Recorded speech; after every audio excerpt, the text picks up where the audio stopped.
ফের বিস্ফোরক শওকত মোল্লা, সুজন চক্রবর্তী, রেজ্জাক মোল্লাদের মতো নেতাদের নেতৃত্বে সিপিএম এর আমলে গোটা বাংলা রক্তাক্ত হয়েছে। আমরা তখন লিডার নয় ক্যাডার ছিলাম। সাংবাদিকদের মুখোমুখি হয়ে এমনই বিস্ফোরক মন্তব্য করলেন ক্যানিং পূর্বের বিধায়ক শওকত মোল্লা। সিপিএম এর আমলে দক্ষিণ 24 পরগনা রক্তাক্ত হয়েছে। আমরা তখন ক্যাডার ছিলাম, লিডার ছিলাম না। বিস্ফোরক মন্তব্য ক্যানিং পূর্বের তৃণমূল বিধায়ক শওকত মোল্লা।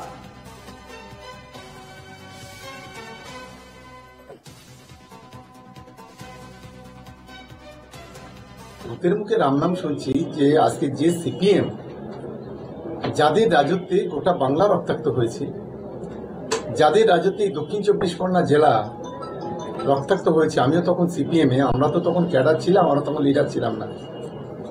এই সুজন চক্রবর্তী, শ্রমিক লাহিড়ী, কান্তি গাঙ্গুলি, তৎকালীন রেজ্জাক মোল্লা, সমীর পুততুন্ডু, শান্তিময় ভট্টাচার্য, রতন বাগচি,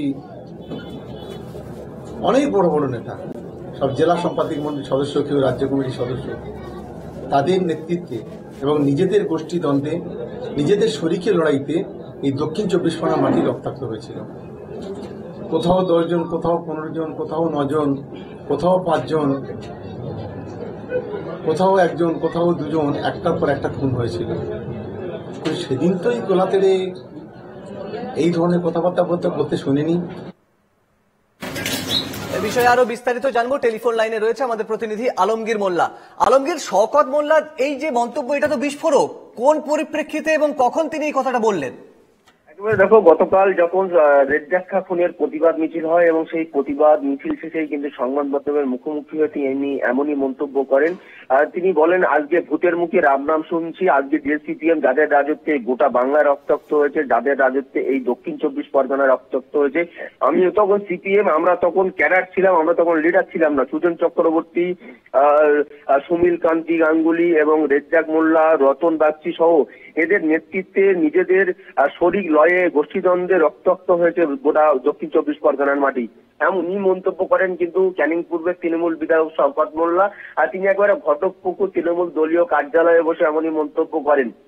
এবং এই যে তার স্বীকারোক্তি, তিনি যেমনটা বলছেন যে আমরা তখন সিপিএম এর ক্যাডার ছিলাম, লিডার ছিলাম না, জানিয়ে কিন্তু বিরোধী বিজেপি তারাও কিন্তু বলতে শুরু করেছে যে এই দক্ষিণ 24 পরগনা মাটি যে শওকত মোল্লা যে মন্তব্য করছে, সেই মন্তব্যের জেরে কিন্তু দক্ষিণ 24 পরগনা ঘাঁটি তাহলে কি তৃণমূলের এখন যিনি বিধায়ক শওকত মোল্লা তার হাতেই কি রক্তাক্ত হয়েছিল?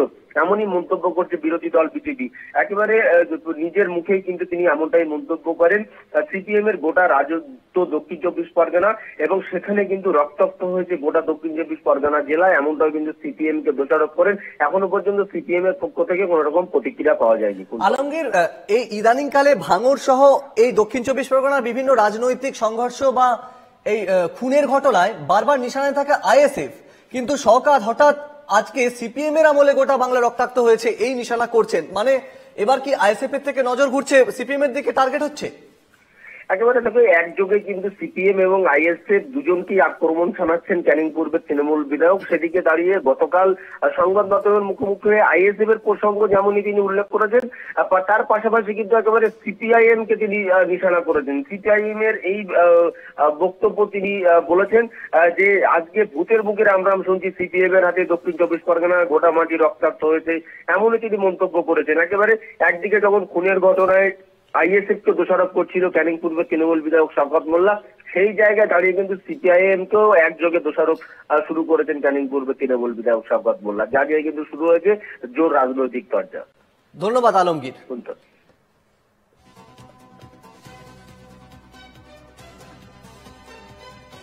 শওকত মোল্লার এই মন্তব্য নিয়ে স্থানীয় বিজেপি নেতৃত্ব কি বলছে শোনাবো।